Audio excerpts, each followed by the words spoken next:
We're going to dive into one of the most fascinating character arcs in modern comics, Vampirella's journey in Eclipse of the Blood Sun. And look, this is way more than just a simple power-up.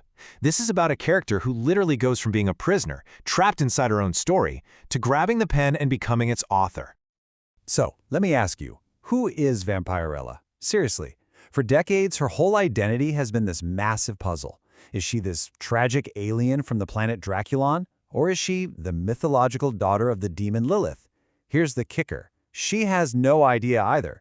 She's a walking contradiction, totally trapped by all these conflicting memories her mother just beamed into her head with a magic mirror. And just to be clear, this isn't some simple confusion. We're talking about a full-blown existential crisis. Her mind is literally a battleground, right? It's filled with these conflicting histories, none of which she ever asked for, and it's left her completely powerless, totally adrift. You know, there's actually a perfect philosophical word for this: resentment. And it's not just about being angry. It's this deep, toxic resentment you feel when your entire identity is just a reaction to what someone else forced you to be. It's like this existential nausea, and for Vampirella, it's basically eating her alive from the inside out. And this whole internal war really boils down to two key figures pulling the strings. In one corner, you've got her mother, Lilith. Think of her as the chaotic writer, just constantly feeding Vampirella false stories to keep her under control. But in the other corner, you have Sophia, who's more like a wise interpreter. She's not trying to control Vampirella. She's trying to empower her to help her make sense of all this chaos.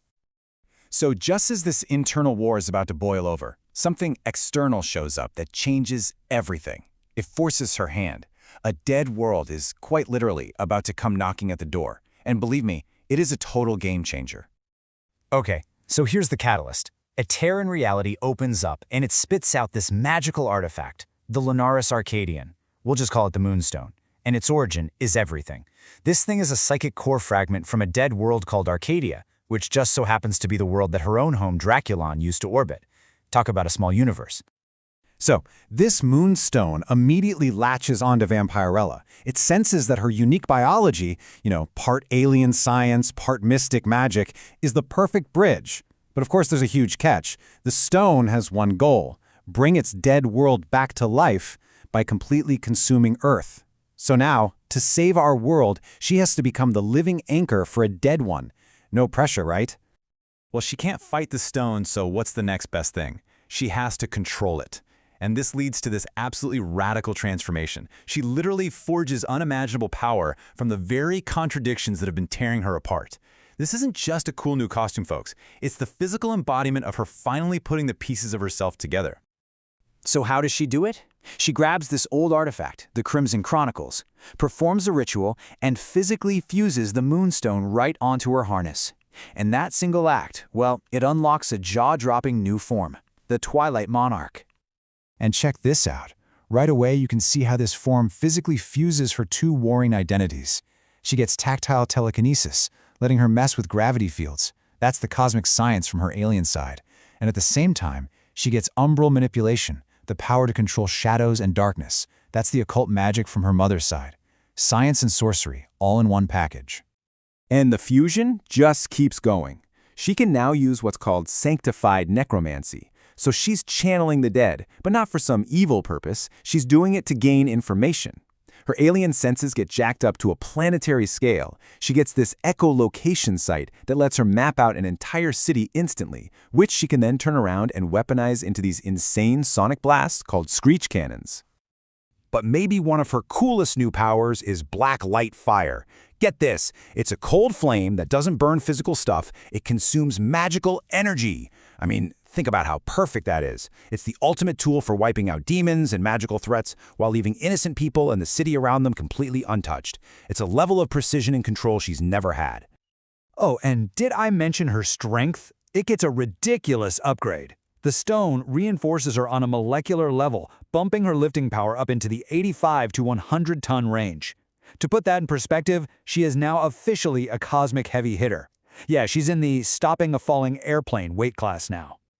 So yeah, the Twilight Monarch form is a total overhaul. She's got these glowing violet eyes, wings made of both hard light and shadow. But here's the biggest deal of all. The stone's reality warping power just erases her classic vampire weaknesses.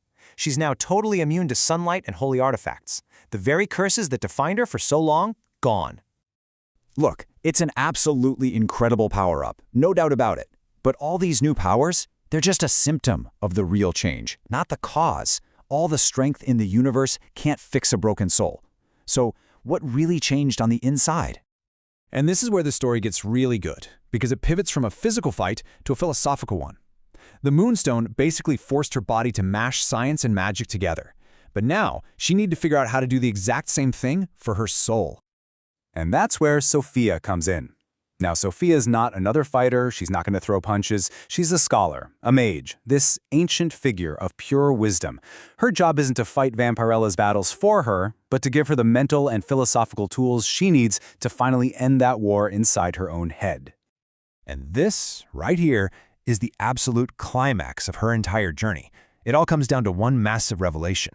The narrative chaos, the manipulation, all the lies from Lilith, that was the truth. See, Sophia doesn't give her a new, real origin story. Instead, she helps Vampirella see that all the chaos, all the contradictions, that is her origin. It's not some mistake that needs to be fixed, it's just who she is. Once she accepts that profound truth, she goes through her final and, honestly, her most important transformation. She stops being just a character in someone else's twisted play and becomes the author of her own life. This is it. This is the moment she's finally, truly free. She sheds all that toxic resentment, she rejects being a victim, and she lets go of the need to have one single true identity.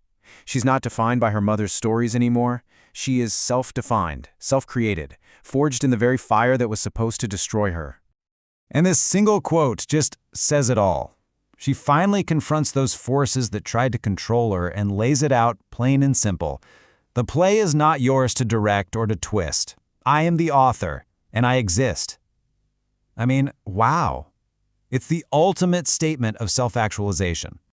And so that leaves us with this incredible, mind-bending question to chew on. She has taken her fractured past and turned it into a weapon. She remembers every lie, every timeline, every contradiction. So, what are the true limits of a being that remembers everything? The universe itself has tried so desperately to forget.